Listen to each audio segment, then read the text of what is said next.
when I bring that history in, I've heard specifically from high school students who are like, oh, so this isn't new. And that feeling of like, okay, so everybody acting like I'm the first Black person ever to be here, they're able to be like, no, actually, I'm not. Let me tell you about these other people who were business owners, who were entrepreneurs, and they have this, we'll call it ammo for lack of a better word. I don't know if that's the most positive way I could spin it, but it's empowering for them. So by learning the history of the places they live, I, for example, live in a historically Black neighborhood that's very rapidly gentrifying, very rapidly, in a weird way where a lot of the people who are moving in to this historically Black neighborhood who are not part of that community are excited to say that they live in a historically Black neighborhood, but don't realize that as they continue moving in, the historically Blackness of the neighborhood will no longer be. It's very strange, right? It's a very strange dynamic. Hmm.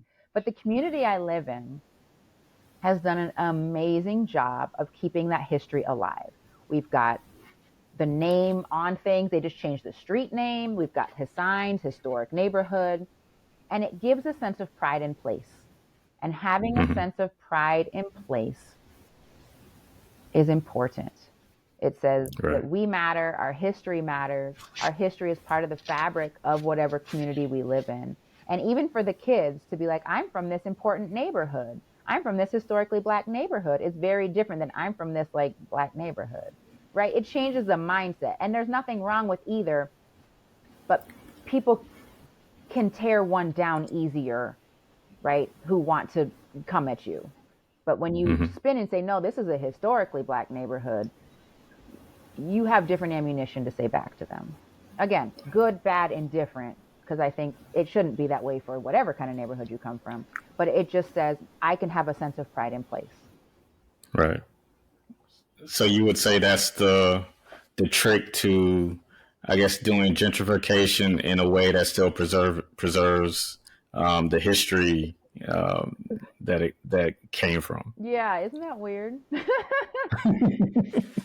Because it absolutely is not that historically Black. It's still historically Black. But actually, what's funny about that, and this is like sort of a side tangent, it Uh wasn't huh. Black first.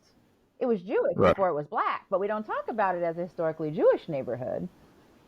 So even with Hmm. that, we're missing a piece because a lot of the ways it became a historically Black neighborhood is because when the Jewish community was here, when they left and moved to start another community in another part of the city, they made sure that there were no covenants or anything on their home that meant Black people couldn't live here.